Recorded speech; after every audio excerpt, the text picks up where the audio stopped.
Yeah, you can come over there. Hi, baby.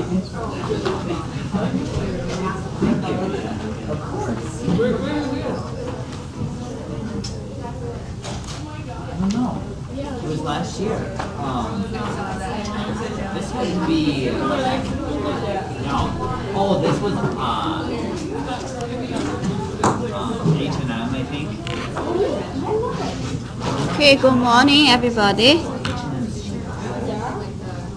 What we're going to do today is to go over the lipid metabolism part. I will try to go, through the, I think it's most important slides, right?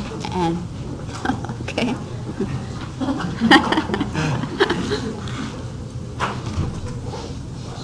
Okay, so first, lipid synthesis, right?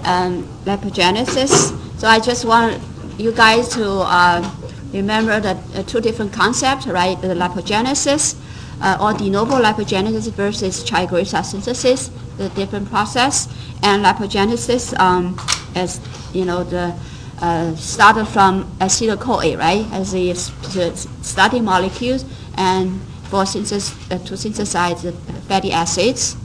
And triglyceride, basically, the substrate for triglyceride are fatty acids, 3 fatty acids, and glycerol, right, to synthesize triglyceride molecule. And lipogenesis or de novo fatty acid synthesis, the primary tissues for lipogenesis are liver and adipose tissue, right? And two different type of dyes can regulate lipogenesis, but in a different way, right? In opposite way. So high-fat dye basically suppresses, right, or inhibits lipogenesis. And you also need to know why high-fat dye will inhibit lipogenesis. If you still remember that because of the fatty acyl-CoA, right? Long-chain fatty acyl-CoA is the inhibitor of a lipogenesis enzyme. So because you you eat high-fat diet and you raise this long-chain fatty acyl-CoA level in the circulation, that will causing the inhibition of the lipogenesis. And high carbohydrate diet stimulates lipogenesis, right? Because you provide an extra glucose carbohydrate that can be converted to fatty acids. And what is the purpose? Low battery, I know.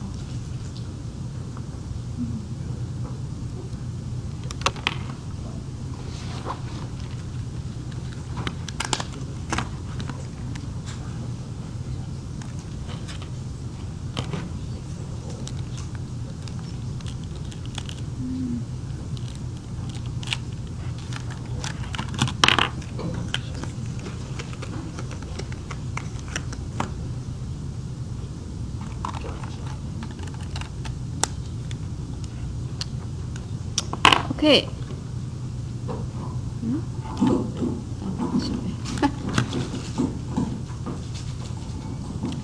All right.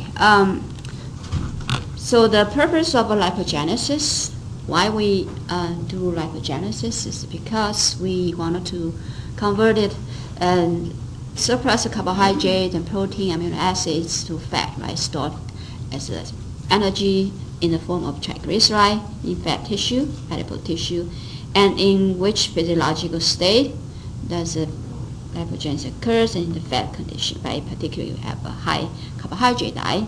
And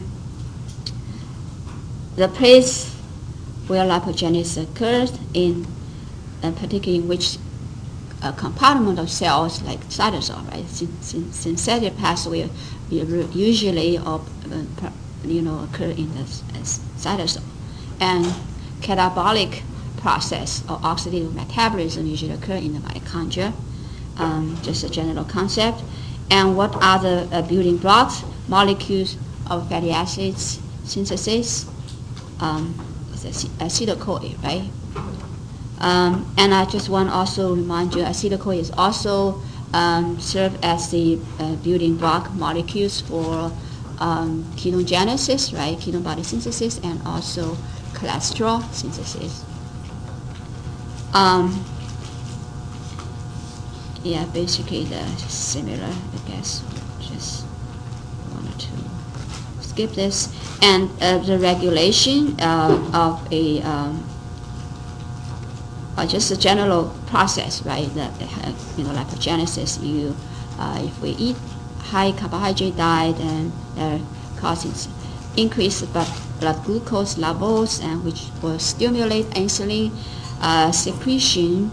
So both insulin levels and the high substrate levels, for example, glucose, will be the most important factors, right? That trigger the lipogenesis, fatty acid synthesis in the liver. And fatty acid synthesized in the liver is not the final purpose, right? I mean, fatty acids need to be transported to adipose tissue for storage under the fat condition. So once fatty acids synthesized from glucose or amino acids that being further converted to triglyceride, right, and then packed into lipoproteins, VLDL, and lipoprotein that carry the triglyceride from liver to the adipose tissue for storage.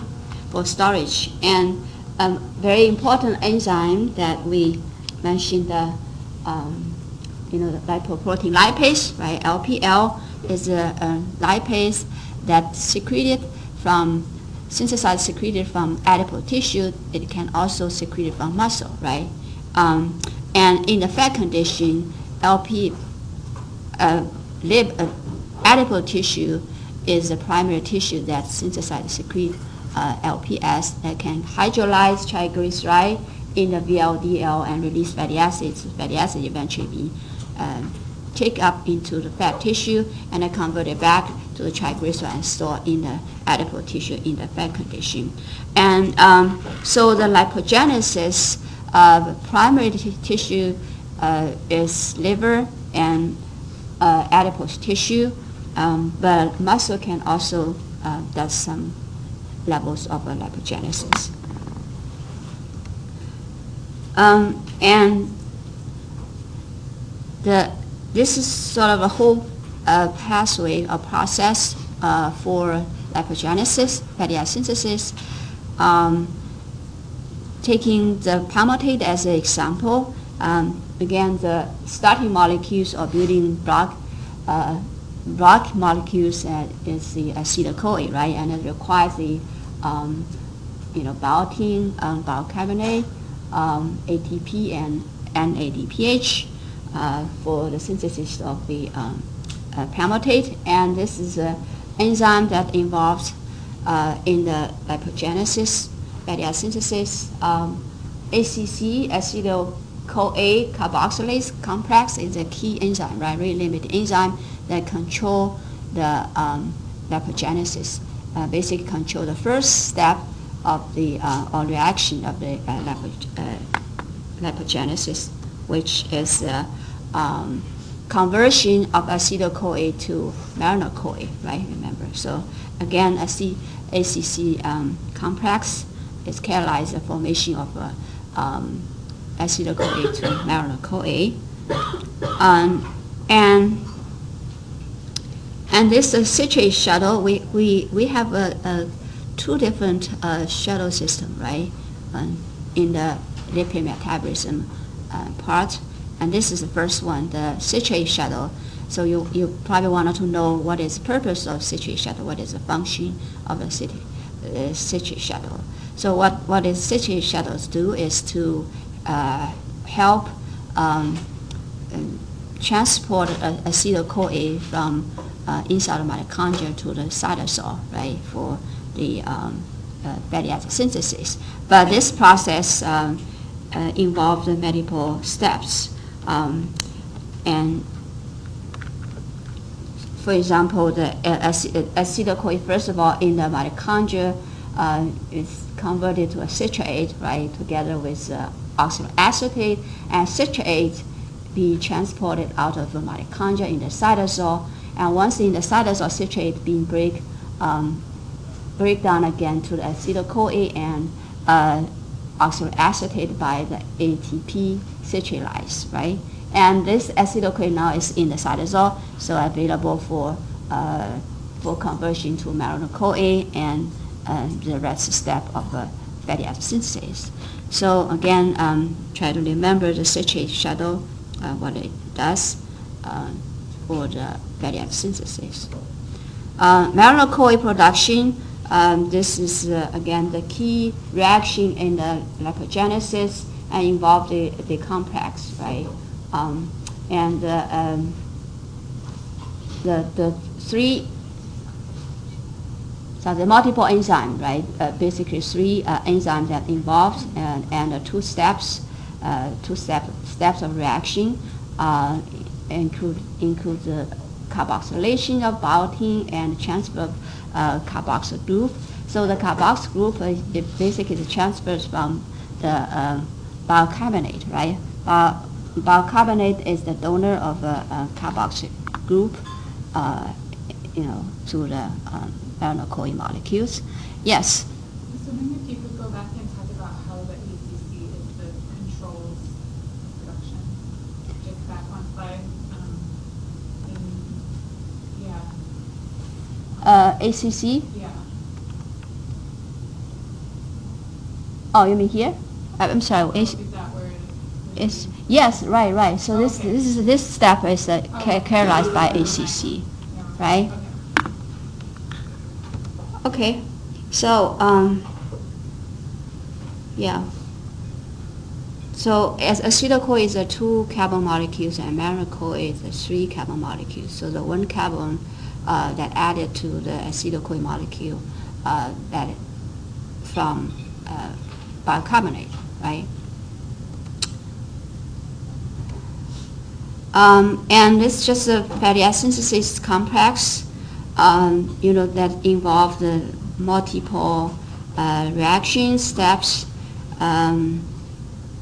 But what you need to know is, that this enzyme reactions that goes cycles, running cycles. Right? Each cycle you add 2 carbon to existing fatty acyl-CoA molecules, and this donor of 2 carbons is malonyl-CoA, right? And acetyl-CoA is only needed at the first cycles, and so and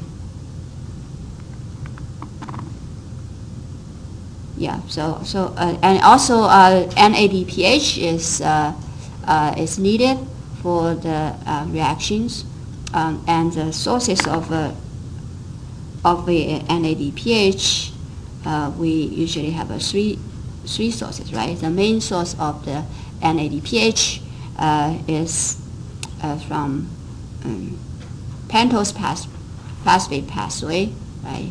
And second source is mainly enzyme reactions, and lastly the isocitrate dehydrogenase reactions.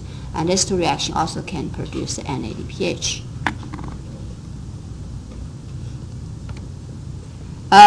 Counting for substrate, so you would need to know how many acetyl-CoA molecules are needed for synthesized palmitate, how many malonyl-CoA, right, and also NADPH is needed for synthesize 1 molecules of palmitate. Like said, we need 1 molecules of acetyl-CoA for the first cycles of fatty acid synthesis, and 7 molecules, right, of malonyl-CoA, because each cycle you're adding 2 carbons that's from the malonyl-CoA. So malonyl-CoA again is a 2 carbon donor, and 14 molecules of NADPH. So each cycle you need 2 NADPH. Um, and it's sort of a regulation of lipogenesis, right? And we know that the high-fat diet inhibits and carbohydrate diet stimulates, and sucrose, high sucrose also stimulates lipogenesis. That insulin is an important hormone that stimulates lipogenesis, right? And glucagon calorie restriction condition that actually inhibits lipogenesis. A little bit more about the regulation of this specific enzyme, ACC. The allosteric regulation to substrate, one stimulates and the other one inhibits, right? So basically, citrate stimulates ACC activity and long-chain acyl-CoA inhibits ACC activity. Yes? What is the most important step there? Is it the ACC or which is the most important step in lipogenesis? ACC. ACC catalyzes the formation of malonyl-CoA from acetyl-CoA. This is so that's the first one, and the other ones are your regulation method. Yeah, this one is. I mean, ACC is a key enzyme that can be regulated by hormones and diet, right? So, for example, here we just talk about this enzyme regulation. And so the long-chain acyl-CoA inhibits lipogenesis. That's the reason why we, high-fat diet or inhibits lipogenesis. And also, this enzyme can be regulated by so-called covalent regulation, phosphorylation, dephosphorylation, right? So once ACC gets phosphorylated and its enzyme activity actually decrease. So both insulin and glucagon can regulate the phosphorylation and dephosphorylation of ACC. And ACC can also be regulated at the gene expression level, right? So for example, the insulin and glucose both can increase the ACC gene expression, so increasing levels of enzyme. And glucagon and cyclo-AMP can decrease the ACC gene expression, right? Reduce the ACC protein levels. And this just give you a this actually introduce another enzyme called AMPK.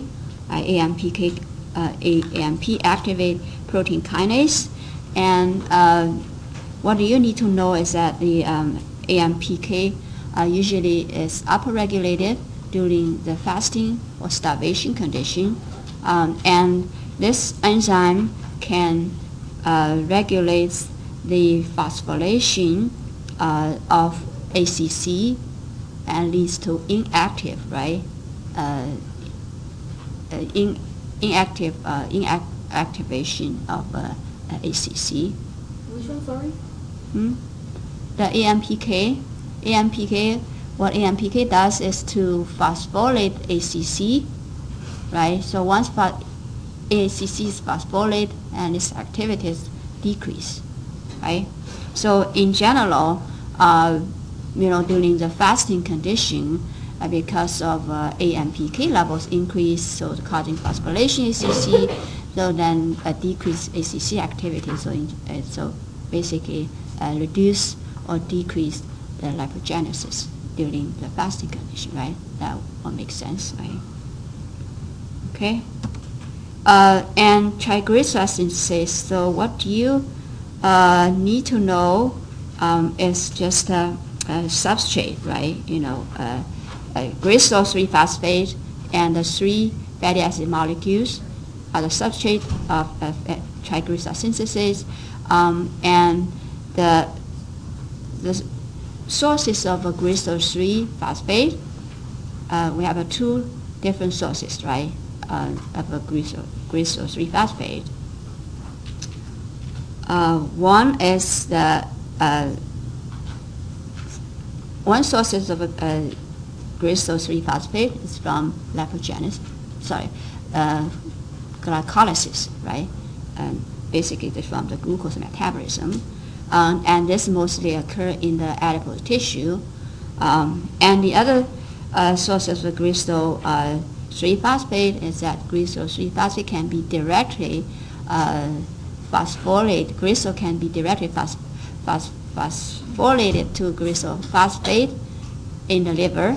So liver has an enzyme called glycerol kinase. So glycerol kinase is only present in the liver. So in other words, that in the liver, a glycerol 3-phosphate can be generated from two different pathways, right? One is glycolysis, and the other one is the directly phosphorylation by glycerol kinase, right?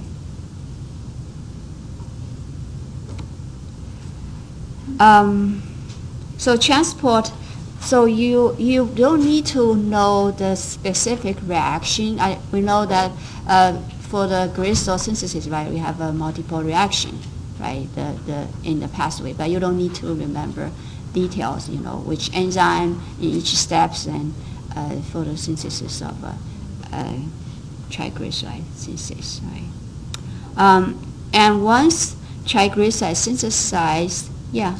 Sorry, were you talking about the steps of the monounsaturated glycerol formation? Like, do we have to know those steps? Which step? I'm sorry. The one that says acyl-CoA is added to glycerol 3-phosphate in the position 1. Oh, well, I mean that. Yeah, I'm sorry. I forgot to mention this. Yeah, I mean like the add SN1 or SN2, basically this saturated, monounsaturated, right? It's unsaturated, and the 3 usually monounsaturated fatty acids, something like this. Yeah, this general concept, yes, but not like a detail. First one, what kind, which enzyme that catalyzes, right, this reaction, something like this. And transport triglyceride, once it's synthesized in the liver, and yeah, I think I mentioned this, right? The LPS is required, and VLDL, the lipoprotein is also required for transporting triglyceride from liver to the adipose tissue, and chylomicron is also needed for the transport of triglyceride from small intestine to the adipose tissue, right, and the fat condition. So again, the different tissues synthesize different lipoproteins and transport, the triglyceride, and also triglyceride. The sources of triglyceride in the different tissue also are different, right? For example, in the small intestine, the triglyceride basically is from diet, right? We absorb it from diet in the fat condition, and the liver. Triglyceride, most of triglyceride synthesized from glucose, right, from the carbohydrate during the fat condition. But also triglyceride can be synthesized from the fatty acid that pick up from the circulation, right, during, for example, if you eat a high fat diet, or during the the diabetic condition, right? You have lots of fatty acids in the circulation. I think we're going to mention this again later.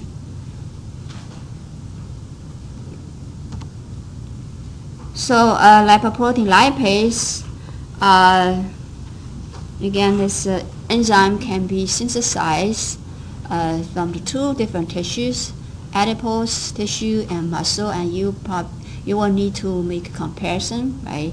What is different, this enzyme in different tissues in terms of under which physiological condition the synthesis of secretions increase, and what is the role of the LPS in different tissues, right? Yeah. On the last slide, sorry, kind of. Yeah. Just to confirm, the triglycerides from the diet are packed into chylomicrons in the small intestine. Yes, and right. And they are carried to adipose tissue, or are they? Yeah, to adipose tissue, because under fat condition, right, all need to store the fat triglyceride in the fat tissue, both liver and chylomicron. But they are broken down from the fats. The chylomicrons are broken down and then transported. Yeah. I mean, once it's arrived in the adipose tissue, they need to be break down fatty acids. Then fatty acids, as molecules small enough, can be picked up by fat tissue, right? Fat cell. Okay. So just to make a comparison, right? There's two different, the tissue that produces like LPL. Adipose tissue basically is LPL basically is synthesized in response to insulin, right, during the fat conditioning. And the purpose of the LPL that is synthesized in the fat conditioning is to hydrolyze triglyceride in the VLDL chylomicron, right, and for being picked up by the adipose tissue. And this triglyceride, once it breaks down fatty acids and pick up by fat tissue, and usually resynthesized, right? The triglyceride is stored in the fat tissue. And the muscle LPL basically is increased or synthesized, increased secreted during the fasting or during the exercise condition. And this LPL can also hydrolyze triglyceride in VLDL. And fatty acids that picked up by the muscle basically is oxidized, right, for energy, for ATP production. So it's a little bit it's actually different, right? When it's enzyme be activated and what is purpose and this enzyme being activated. Yeah. Does the chylomicron bring any triglycerides To the muscle? or just VLDL? That's a good question. I think the majority actually the VLDL, not chylomicron, because chylomicron usually synthesized in the fat condition, right? And the purpose is we try to store the triglyceride. So, and also in the fat condition, because we have a lot of glucose, so glucose will be the primary energy source for muscle. So muscle basically utilize a lot of glucose and not utilize much fatty acids. Okay, so fatty acid oxidation, ketogenesis, and this is the storage, right, during the fat condition. I think we already talked about it, and if we have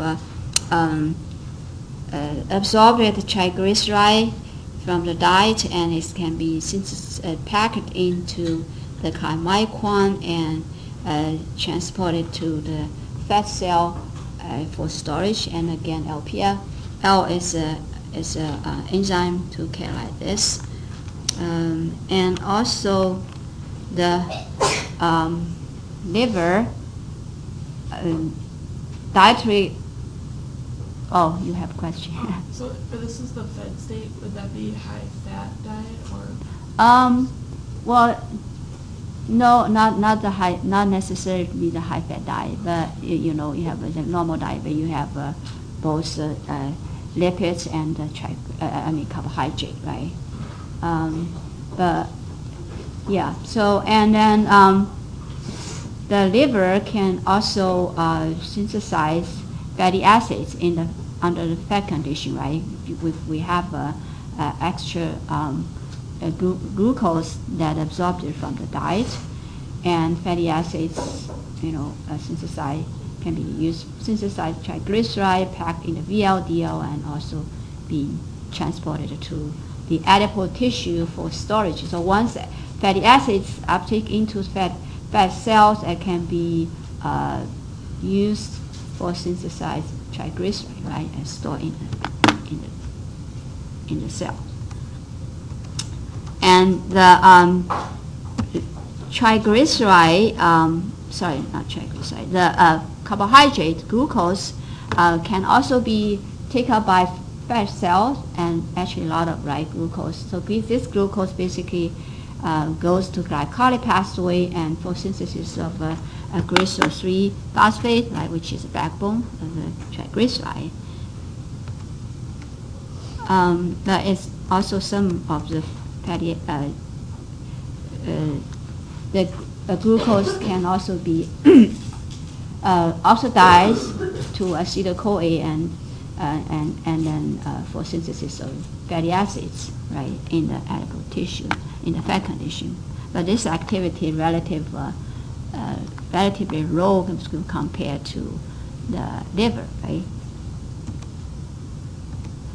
Okay, so and starvation. During the starvation, the triglyceride need to be break down and moved from fat tissue and to be used in the other tissues.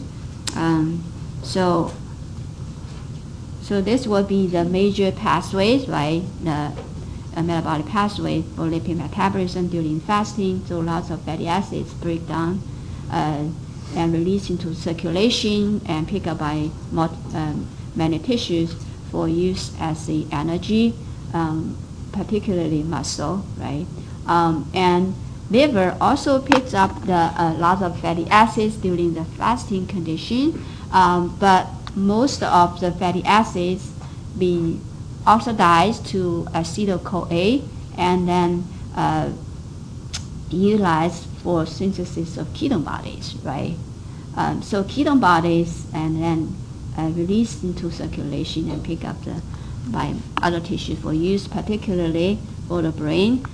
So again, the purpose of our body synthesize ketone body is because the brain cannot utilize the fatty acids, only ketone bodies. So this is the main reason our body need to synthesize ketone body, which is smaller molecules compared to fatty acids.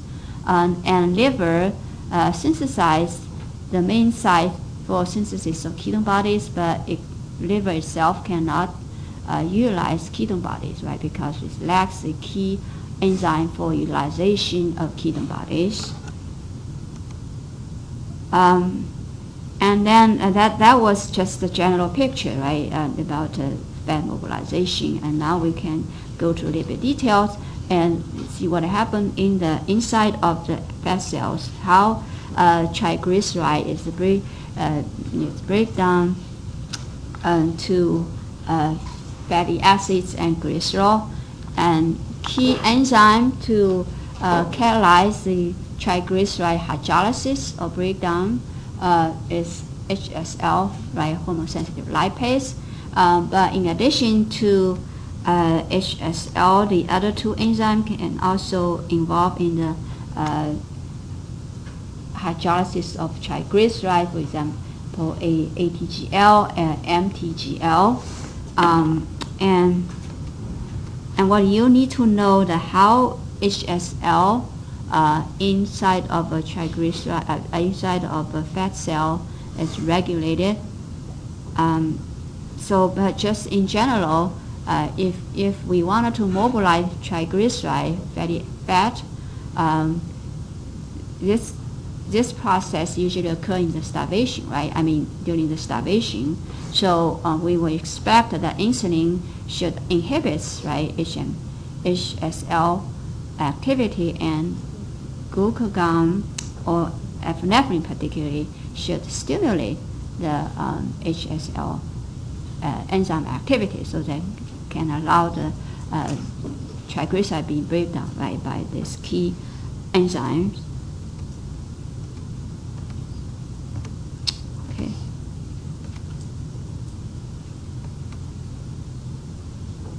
So this process is also called lipolysis, So triglyceride hydrolysis, and it's just several steps and 3 enzymes that involved, to complete break down the fatty acids from the glycerol backbone. And fatty acid oxidation that occurs in the fasting condition once fatty acid is released from fat tissue, and other tissues can be picked up, right? Primarily the muscle. Muscle picks up a lot of fatty acid for oxidize and ATP production. And fatty acid oxidation, the first step is activation of fatty acids. So fatty acids, first of all, need to be activated to fatty acyl-CoA. Then fatty acyl-CoA be able to transport into mitochondria for complete oxidation, right? So, and this is a reaction that catalyzed by so-called fatty acyl-CoA synthetase.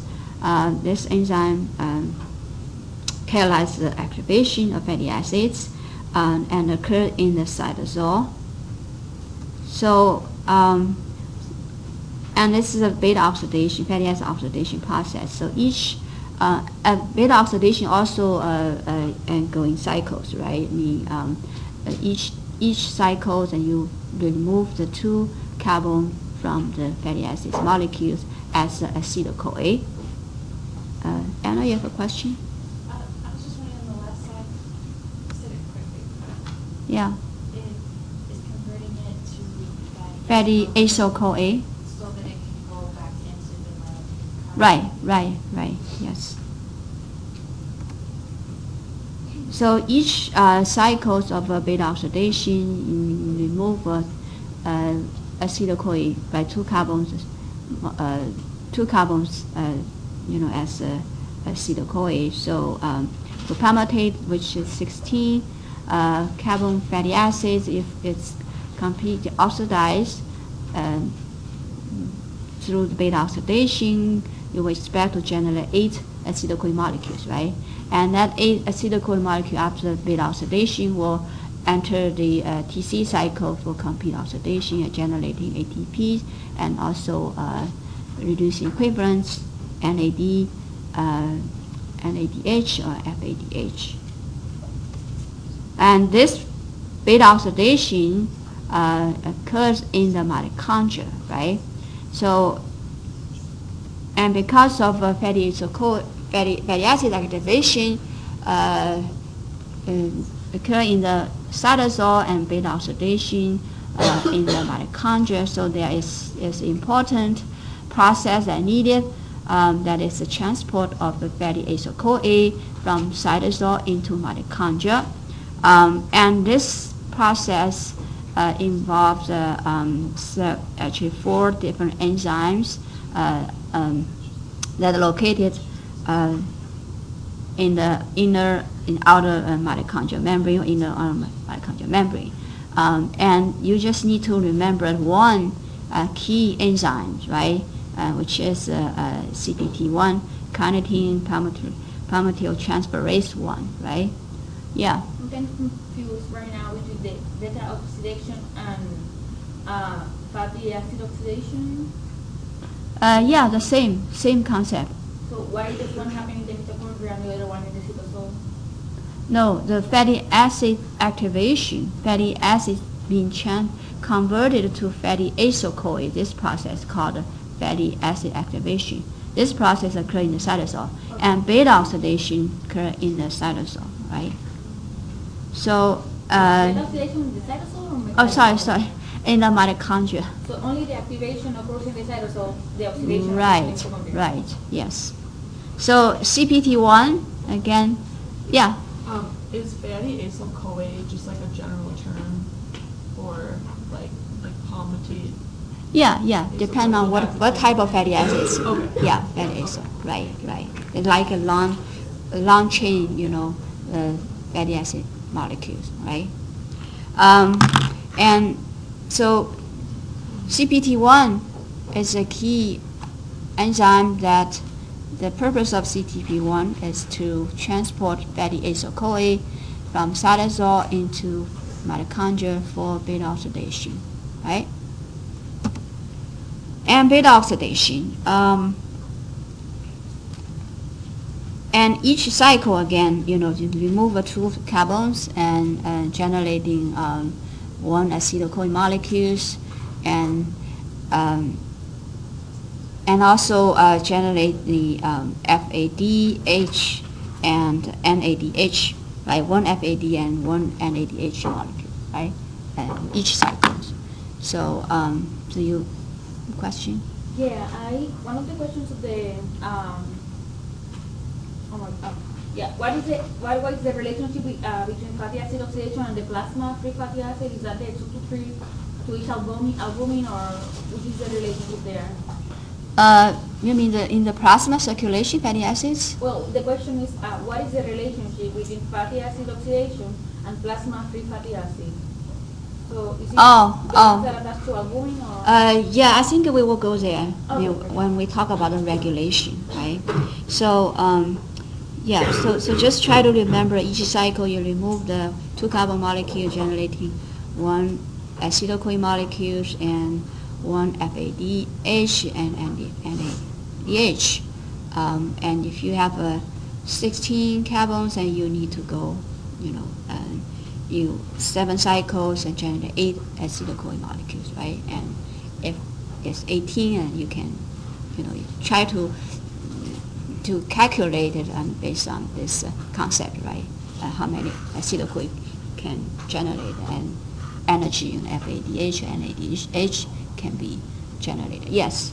Did you say that each step involves removing 2 carbons? Right. So, like an acetyl or a malonyl CoA molecule. No, acetyl-CoA. Acetyl-CoA. Malonyl-CoA is a 3 carbon molecule, so acetyl-CoA is a 2 carbon molecule, right? So you removed and CoA each time, so this occurs right. for like 9, for like 8 times or something? Yeah, if 7 cycles, Okay. so for the 16 palmitate molecules, Yeah. right? So 7 cycles, and then you remove the Got it. carbons, and finally you generate 8 acetyl-CoA molecules, right? So like a complete breakdown the the fatty acid molecules.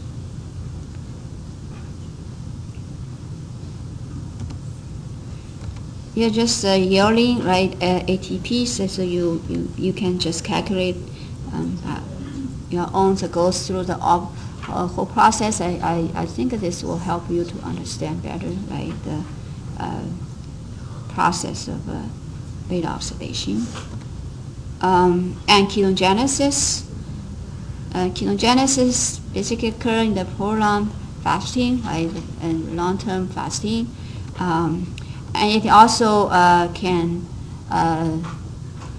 occur in the pathological condition, right? Like the diabetes.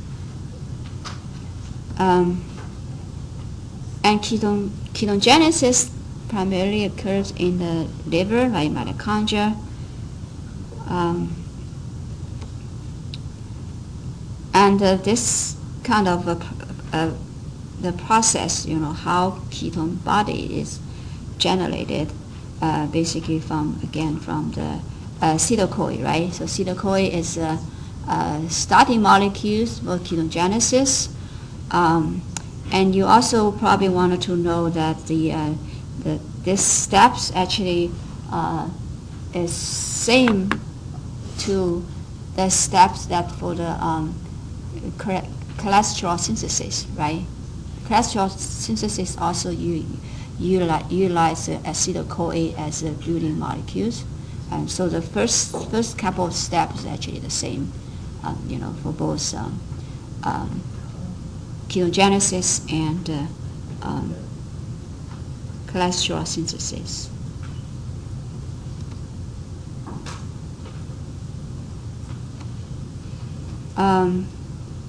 And again, liver is a tissue that synthesizes ketone bodies and release to the circulation and pick up by peripheral tissue for utilization.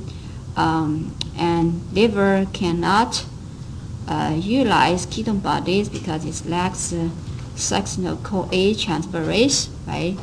Succinyl-CoA transferase is a key enzyme for ketone body utilization.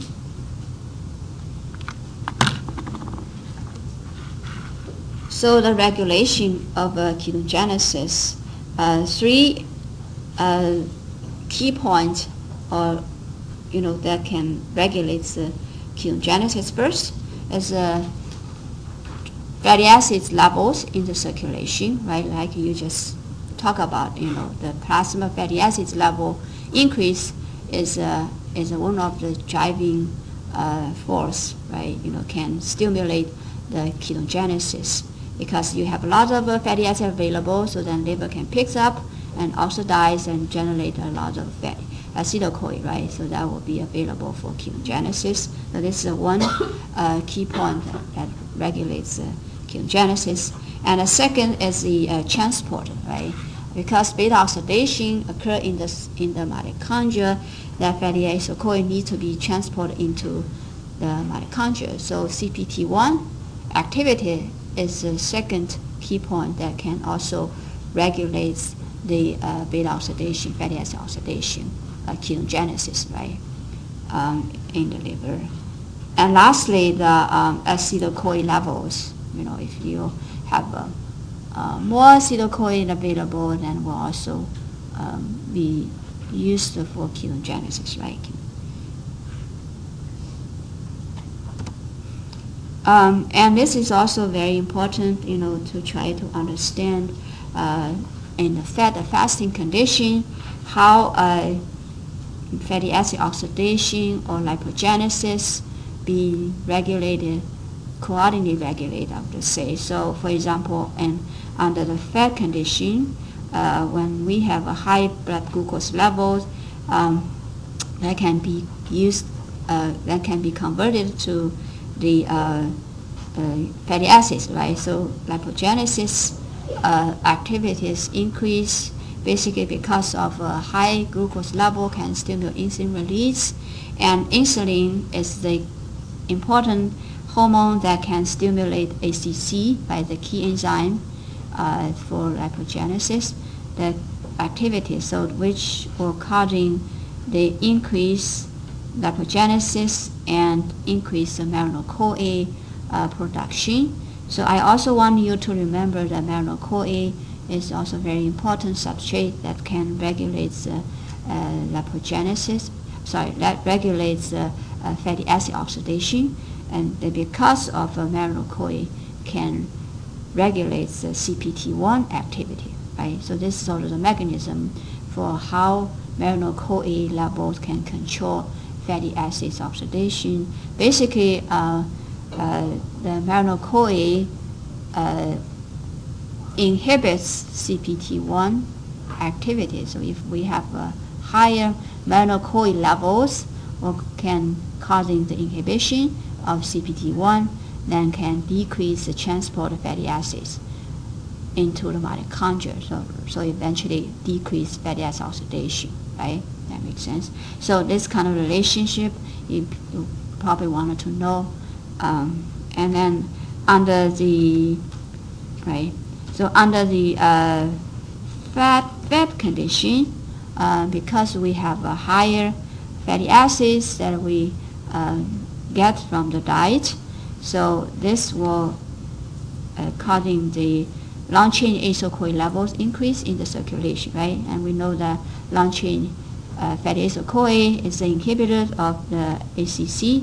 So, and we also know that during the fasting, glucagon is also increased, right? So glucagon and also, both glucagon levels increase and fatty acetyl-CoA levels increase, and inhibits ACC activity.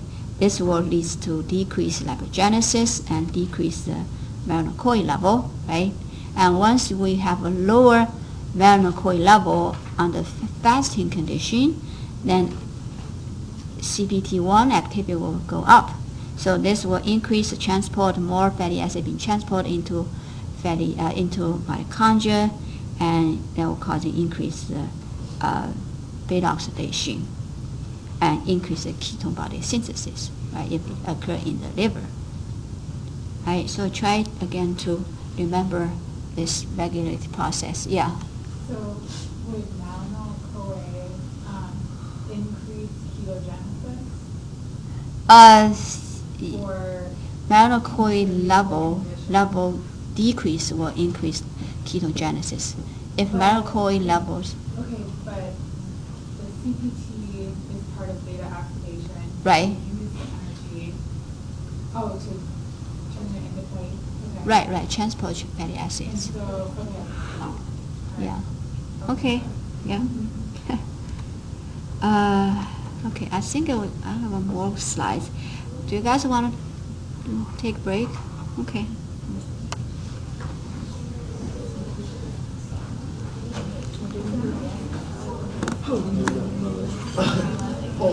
I have a quiz available for you guys to pick up.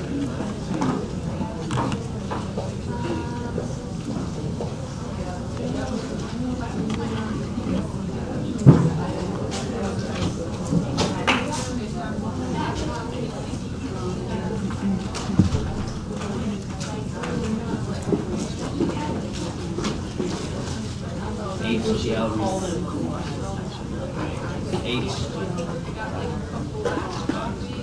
So HDL recycled. So that's just why it's the same bad. That's what the term bad.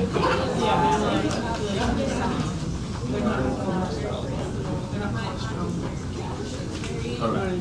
They're not.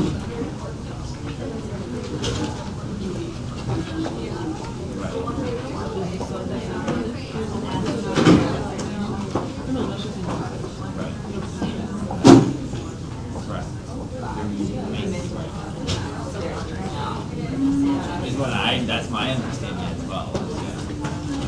Easy to check. We can both. So people shouldn't call it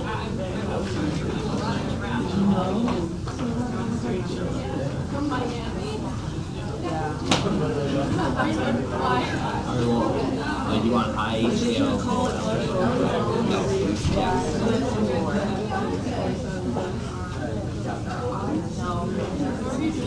I think it's been like a universal term. Oh God, I'm the first one to record. They're yours. I need to do some shot. When do I work next week? Forever. Yep. So I work 2:30 to 7:30 in Cumberland Monday. No, I don't give them. I just typically. How long is the wait though? It's like even if it looks like there's a long line, you know,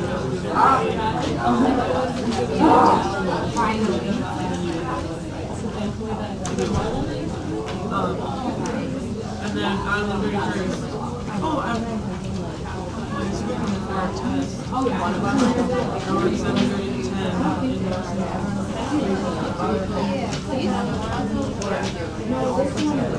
Yeah, I might do that. Like, don't get busy on Monday. And then Wednesday.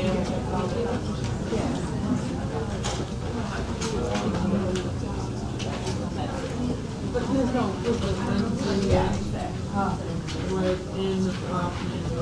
No, it's in class 4. 1:13 class 4.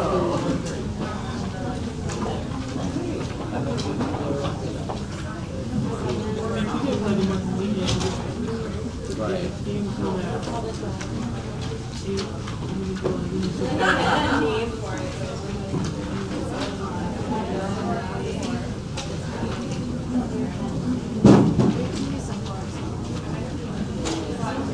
Really? I didn't know. It's so bad because there's so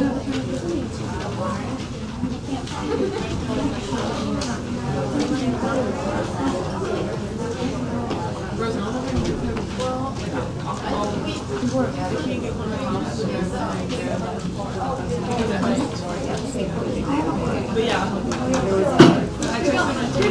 And there was the other thing I think this is one of the worst things. Yeah, thank you. Yeah, I texted my parents, my family, and our message, and I was like,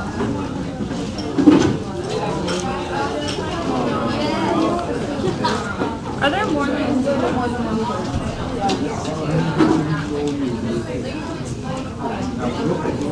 But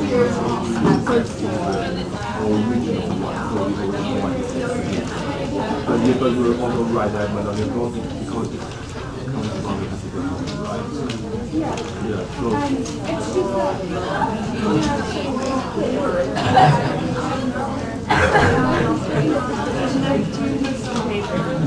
Wait, citrate shuttle is citrate from the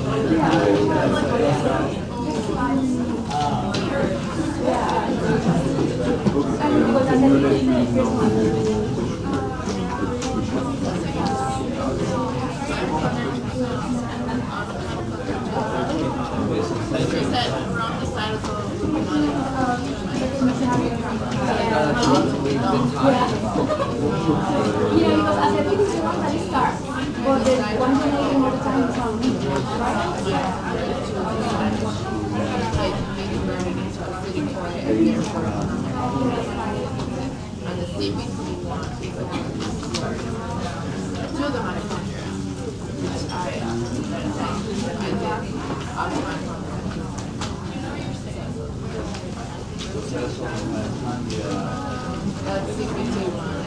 citrate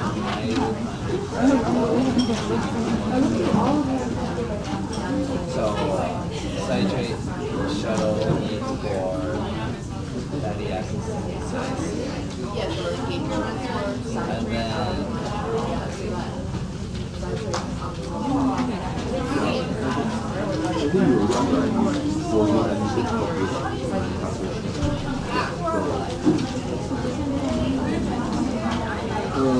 I will just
So when we're removing citrate from the mitochondria, the cytosol has produced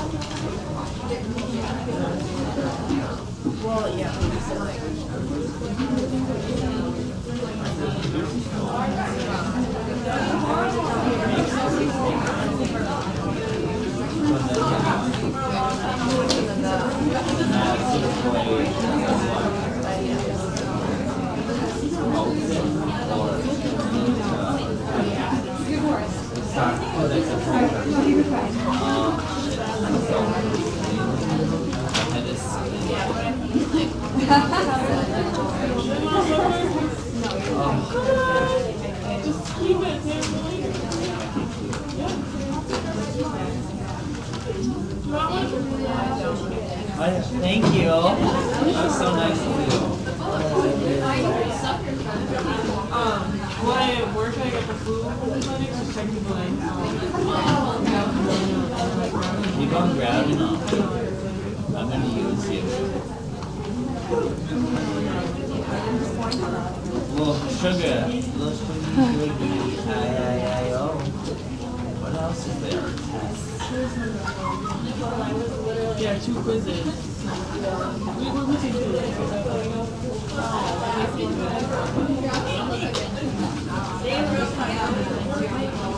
Well, that was my worst one, so I still take it from you though, it's fine.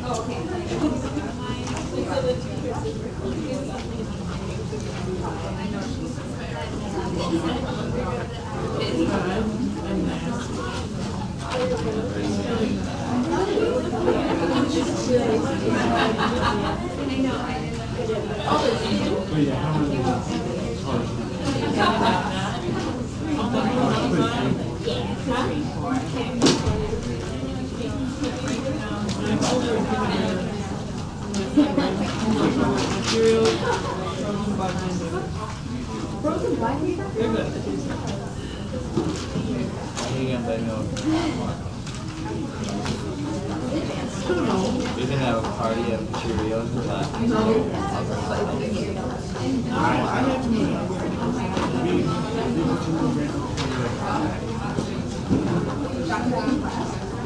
Or I mean, I could go. Yes. Yeah, snacking on all these.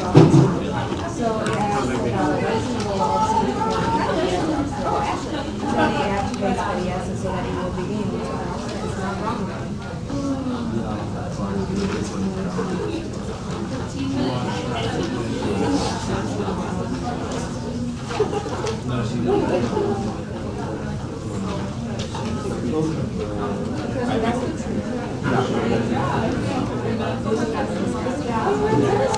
Yeah.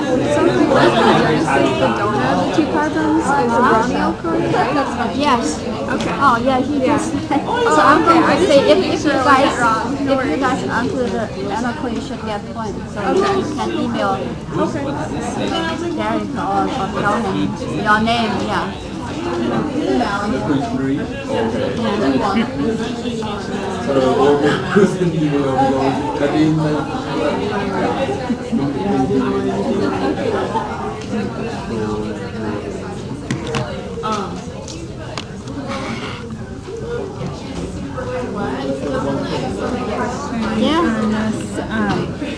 So I thought that the donor of the 2 carbon is malonyl CoA. Yeah, you're right. Okay. Yes, I'm going to Okay. announce And then that you should get point back. So maybe you email Derek. Okay. And then there was like 2 other points where I said CPT is a regulatory enzyme that transports acetyl-CoA to the mitochondria, and like I said it in this weird way, but I got a point off. But I said that. Okay. And then Yeah. So you should get back. yeah. Okay. And then there's like that happened here too. Oh. Okay. Do you have a pen?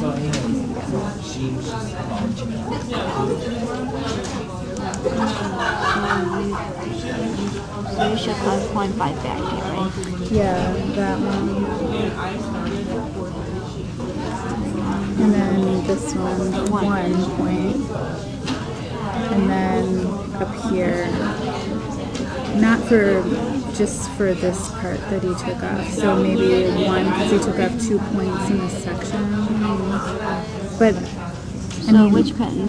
for Five. this last Number part. 5? Yeah, number 5. What is the role of the citrate shuttle? And, yeah, and I said that. Didn't I? I just maybe added more information. Into mitochondria. Well, actually, out of mitochondria. Oh, Should be into, into okay. So it should go out of the mitochondria. Right. Okay. Yeah, it should go out. All right. Okay. Yeah. So 1.5. 1.5. Okay. Yeah. So you I'll just can, email. or maybe, can I keep this or you want it? Or yeah, you can maybe email Okay. Derek. Okay. And you got, A point CC now. me so she can Okay, write I it will. out. Okay. Thank Yeah. you. Okay. Sorry.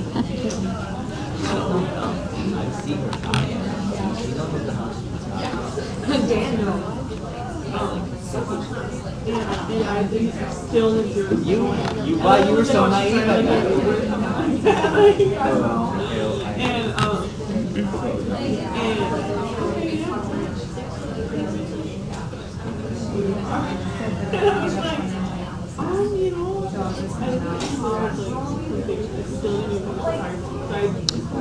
Okay. All right. So now the next, the cholesterol synthesis.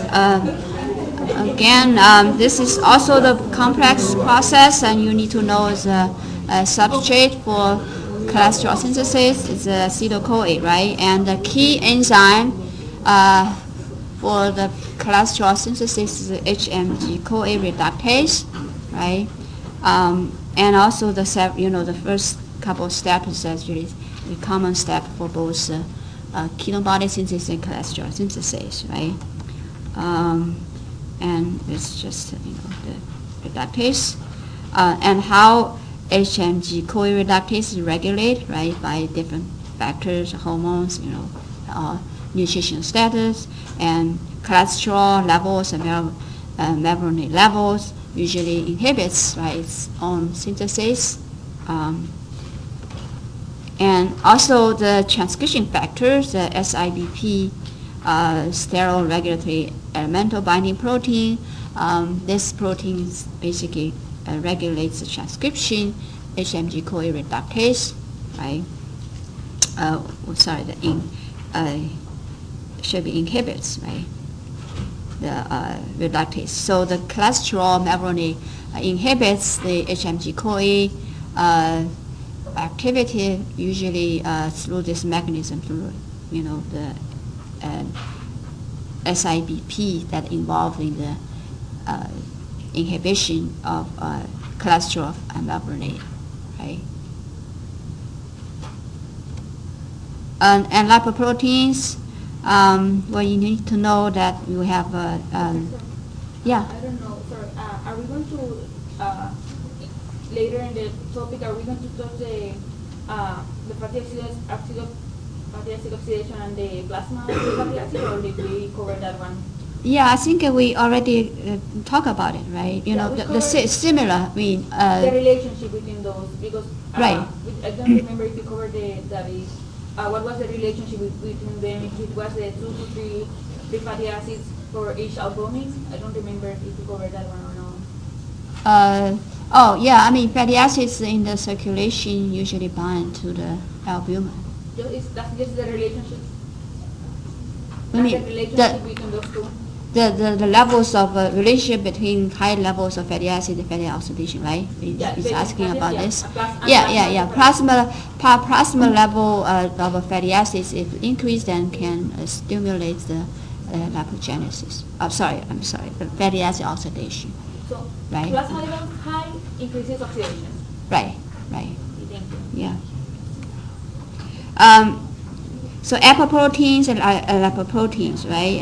And you wanted to know, yeah. Sorry, can you go back to the regulation of cholesterol synthesis slide? I'm still a little bit confused about that slide. So, So SIBP, you mean? yes. Okay. Yeah. So. If there is a high level of cholesterol and mevalonate, and it will decrease the SIBP. of reductase. Right, yes. And HMG-CoA reductase basically is regulated, the gene expression of HMG-CoA reductase is regulated by SIBP, transcription factors, right?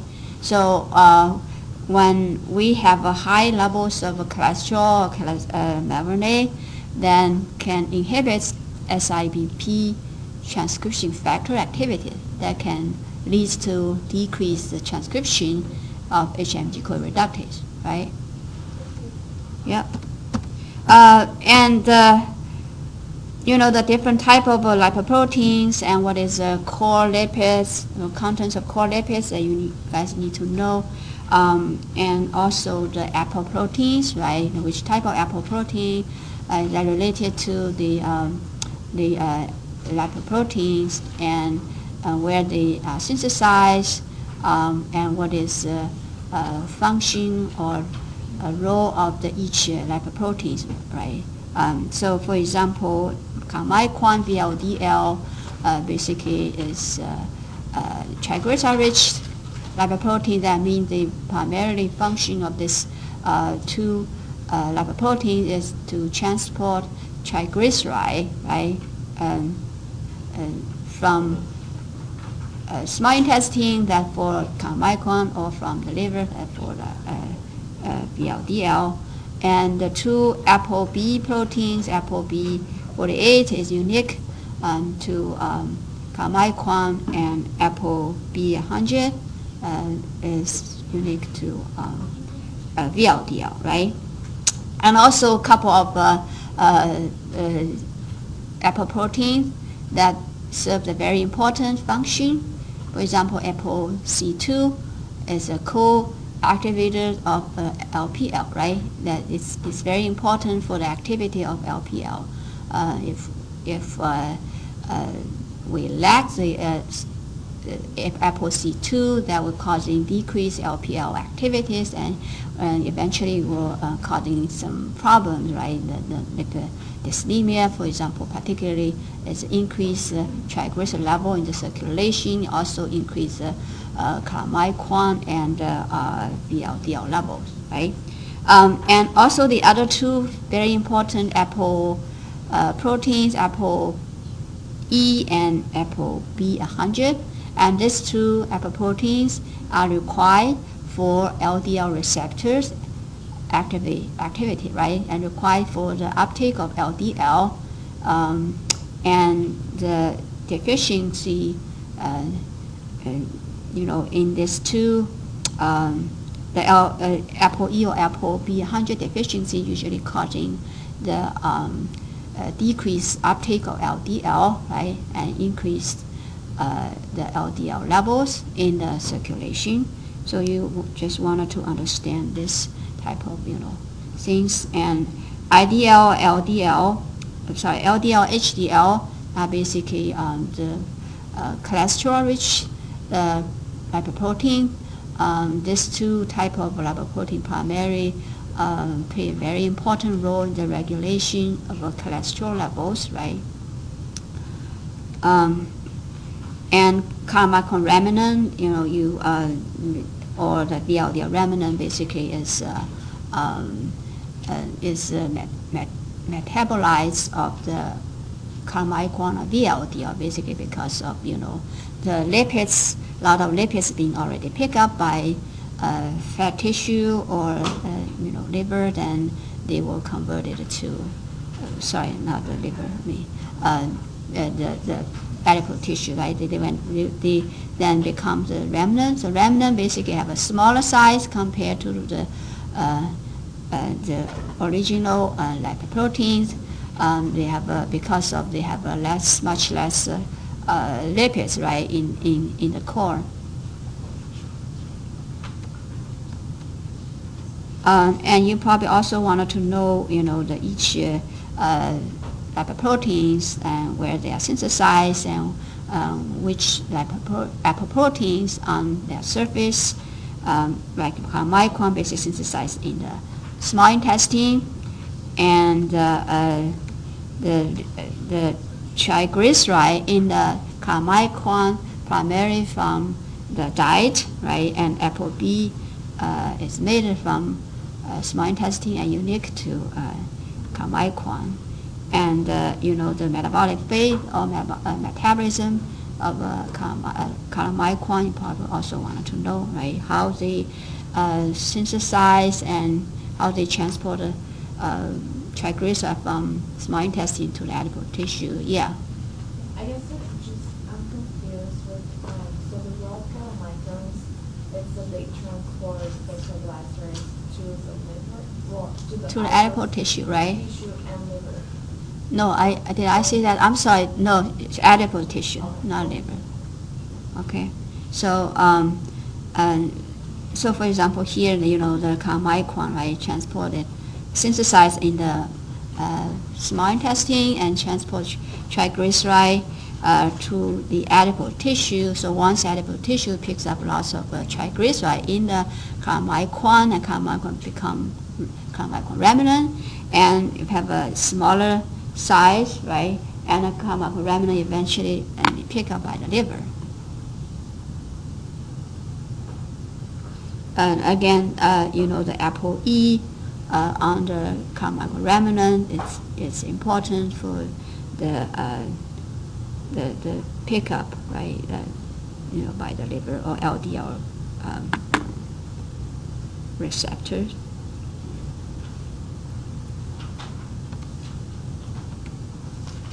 And VLDL is synthesized in the liver, right? And the triglyceride inside LDL comes from three major sources, right? First is the de novo lipogenesis, right, from dietary carbohydrate. And second, the long-chain fatty acids or fatty acids in the circulation can be picked up by the liver, right, and then synthesize triglyceride. And that's usually during the starvation or the diabetic condition, right? So you have a lot of fatty acids in the circulation. So liver picks up and synthesizes triglyceride packed in the VLDL.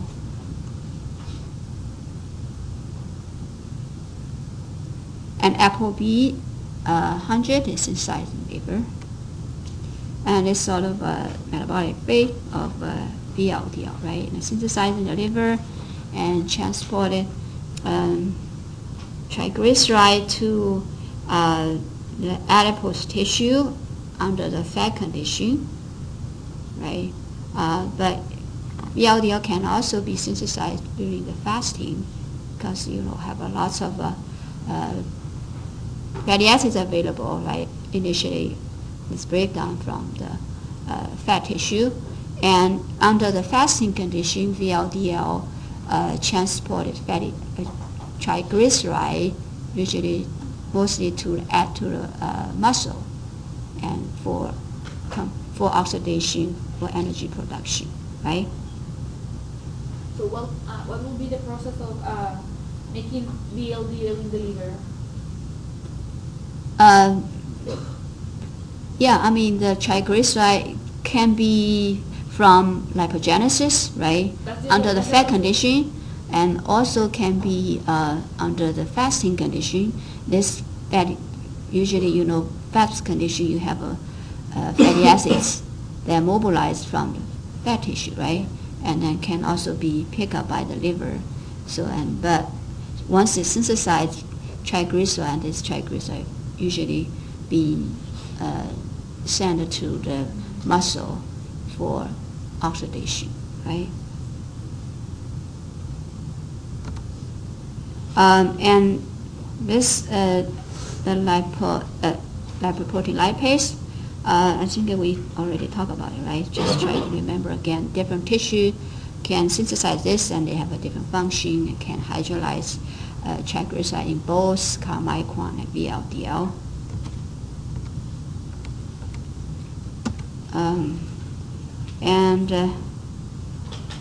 This is the, I just try to explain a little bit more detailed about LPL under the fat condition, right? Again, this basically hydrolyzed, triglyceride in the chylomicron. And it also can, under fat condition, this slide, under the fat condition, the fatty acid, adipose tissue produce LPL and hydrolyzed triglyceride in both chylomicron and VLDL, right? And the purpose of this, fatty acids can be taken up and for storage in the form of triglyceride in the fat tissue. And the fasted condition or exercise, muscle LPL can be activated and hydrolyzed triglyceride primarily in the VLDL, right? The VLDL initially from the liver, and fatty acids, right, initially from the fat tissue due to the mobilization or lipolysis. So, and these fatty acids pick up by the muscle and usually oxidized, right, for energy production. And LDL, again, have ApoB 100 on the surface and main core lipids, the cholesterol esters, right, and also triglyceride. And LDL basically picked up through the mechanism, the LDL receptor mediated mechanism, right? You guys know that. And how is the LDL regulated? Is it regulated by the presence of the LDLs around? So LDL in the circulation need to be picked up by the cells and through the LDL receptor mechanism, right? The LDL needs to bind LDL receptor, then can be internalized. So the LDL receptor. regulates the LDL receptor? Yeah. So LDL receptor is a key. LDL receptor numbers, and it is a key, right? If you have a lower LDL number, then you have a less internalization of LDL that will cause an increased LDL in the circulation. And also the two apoprotein, as I mentioned, right, is required for LDL receptor activity.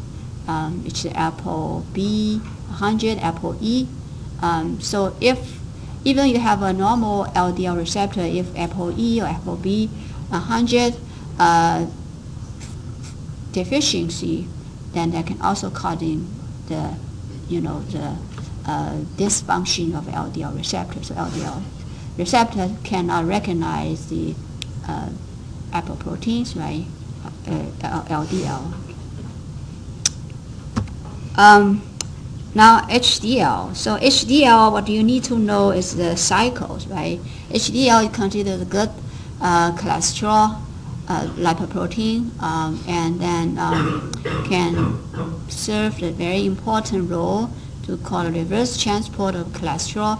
So basically, as transport cholesterol from peripheral tissue to the liver, and for the disposal, right? We wanted to remove the extra cholesterol that we don't need to the liver. So liver can synthesize bile acid from the cholesterol, so can excrete it into the small intestine, right?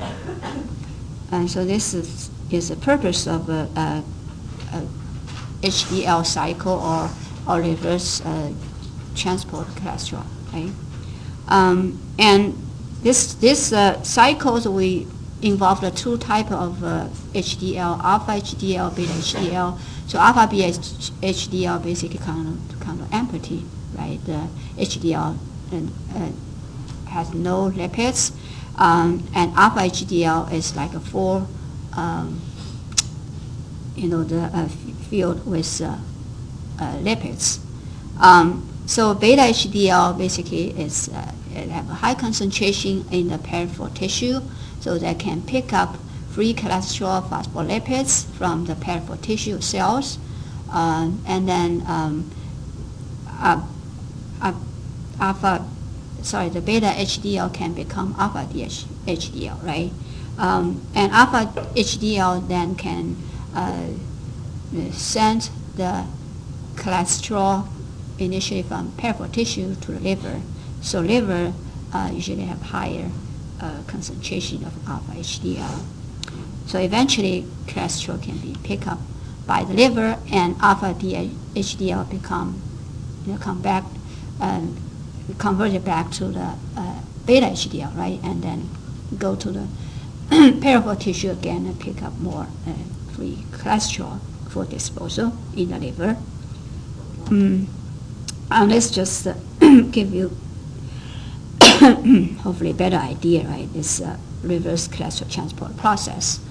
And also you wanted to know that multiple proteins that involved in this process, right? One is ABC1. ABC1 is a transporter that is located on the surface of the peripheral cells. And the function of this transporter is to transport free cholesterol to the beta HDL, right? So it is important for removing the cholesterol from the peripheral tissue, and also several steps that involve that. Initially, when beta HDL gets cholesterol, it's a free cholesterol. So free cholesterol need to be acidified to cholesterol esters that can be internalized into inside the core, right? And the HDL lipoprotein. So the acidification of free cholesterol to cholesterol by LCAT is an important process that occurs in the plasma, and also the exchange of the lipids, right, between the HDL and other lipoproteins that are also important. So that will make the HDL become more cholesterol rich, and so and less triglyceride, right? So basically, after exchange of lipids, then more cholesterol is moved from the other type of lipoprotein to the HDL, and triglyceride then can be moved from HDL to the other type of lipoproteins. So eventually, the alpha HDL, right, it is formed and then can be transported to the liver and dump the cholesterol in the liver, right? So try to remember all this, steps of which protein or enzyme that involved in this process, and what will cause a problem if this protein is deficiency or is deficient or something like this, right? And this just tell you, as I think I mentioned before, right? What happen if ApoC2 deficient will causing increased triglyceride level and micron and VLDL in the circulation, right? So you wanted to know why ApoC2 deficient will cause this type of problems. And fatty liver disease, and basically it's the imbalance, right, between triglyceride synthesis, triglyceride formation, and triglyceride export. So a couple of reasons, can cause fatty liver disease. For example, if we have an increase, actually two types of fatty liver disease, right? First type was caused by the increased plasma fatty acids, right? For example, diabetes or chronic intake of high-fat diet, and that will eventually cause fatty liver disease. And this because we have intake too much fat, right? Too much triglycerides, so we have a higher levels fatty acids that can be picked up by liver and synthesize triglyceride. So that is one type of fatty liver, and the other type is some of the is caused by the decreased export of triglycerides. So several reasons that can cause this problem. For example, if we don't have a proper apoprotein being synthesized, right, and or if we have some problem for the provision of the phospholipids, right, or some other problem that causing the secretion, causing the VLDL secretion defect. All this kind of problems that can be related to the second type of fatty liver disease. And cholesterol regulation, I think you guys all know, right? The two different conditions, the plasma LDL or the inside of cells. So plasma LDL levels or cholesterol levels is controlled by LDL receptor activities, right? Mean by LDL receptor number and ApoE, ApoB100. This all can affect the LDL receptor activity, right? So if all these three things can have some issues, then we're causing the decreased uptake of LDL and causing the increase of LDL cholesterol in the circulation. And in terms of cells, we have like 5 different factors that can cause increase cholesterol inside of cells, right? And first, the uptake. If we uptake too much cholesterol, LDL from circulation, And second, if synthesize too much cholesterol. And third, if hydrolyze too much cholesterol ester to free cholesterol. And then if have some problem with efflux of cholesterol, means that remove cholesterol from the cell. For example, ABC1 transport problem, right? It can also causing the accumulation of cholesterol inside the cell, and also utilization. Cholesterol cannot be utilized to synthesize steroid hormone, and this process, if it inhibits, then also causing the more cholesterol accumulates. So just try to remember all these possible reasons, can causing increased cholesterol or cholesterol accumulation inside of cells. So if this process happened in the macrophages, then we're causing the foam cell formation, particularly in the artery wall, right, and causing the atherosclerosis.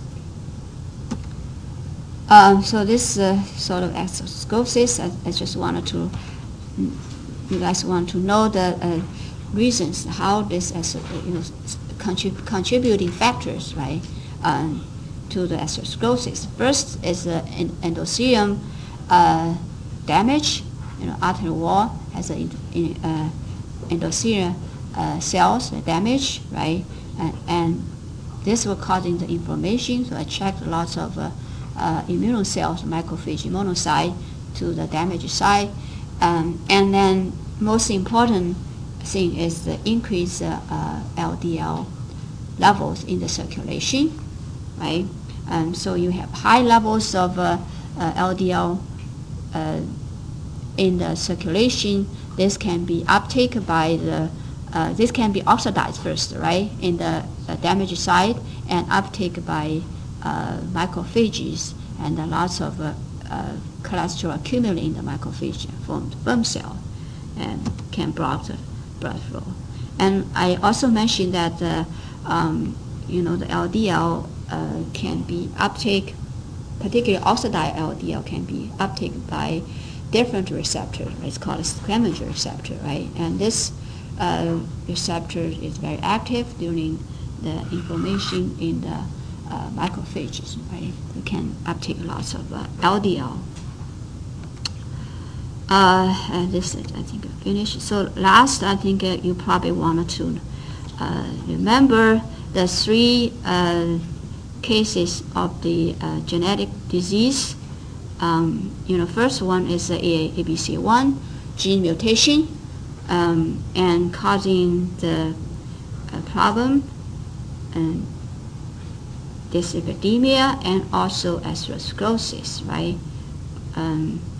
So the ABC1 transporter basically is transport free cholesterol from peripheral tissue to beta HDL. So if this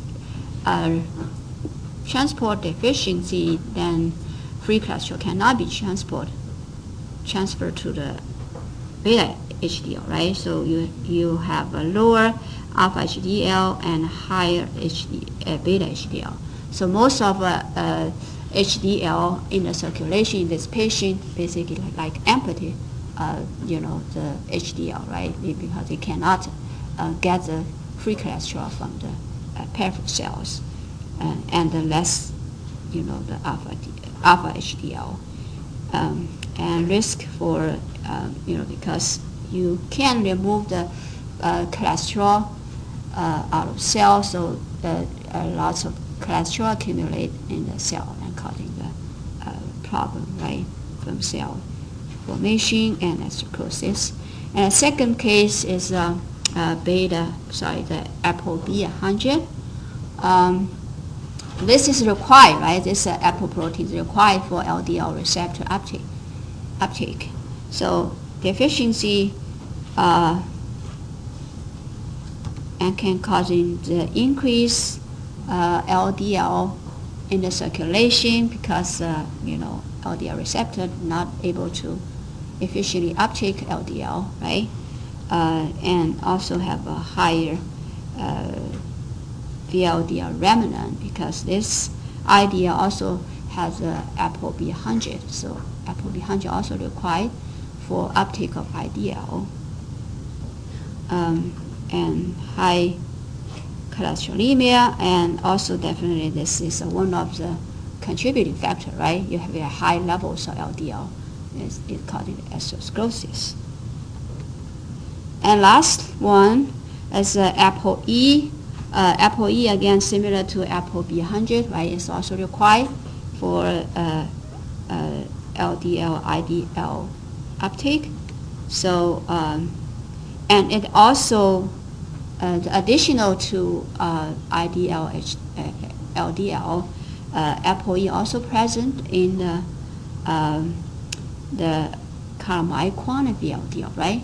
So you have an additional problem if a patient, is deficient, have an ApoE deficient, then cutting LDL, IDL levels increase, but also chylomicron VLDL levels increase, right?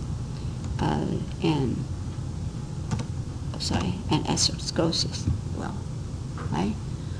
Okay, any other questions? No? Yeah. I'm a little confused still about the relationship between cholesterol and fat and heart disease or the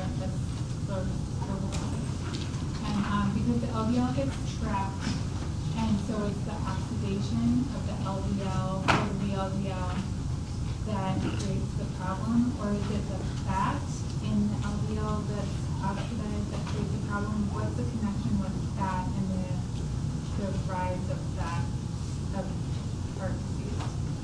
Yeah, you mean the triglyceride? Yeah, triglycerides. That's a good question. So I think it's because of the exchange process. Remember that, the reverse transport or something like this. Yeah. So then you have,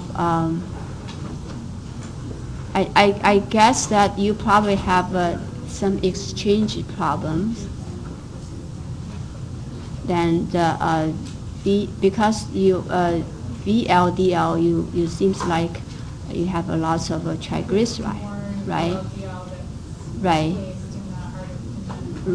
Right. So and VLDL probably have the exchange between VLDL and LDL kind of become less active. So the cholesterol cannot be efficiently transported from VLDL to LDL. So this reverse transporter, the process may be less efficient, I guess. So that's not really an issue about dietary. Mm-hmm. Like, if you ate more fat, it wouldn't mean that would happen more, right? Right. Actually, right. The fat, eat more triglycerides or fat, can cause the increase cholesterol level, right, in circulation. Increase, cause. Oh yeah, right. Can right. Yeah. Okay. Any other questions? All right.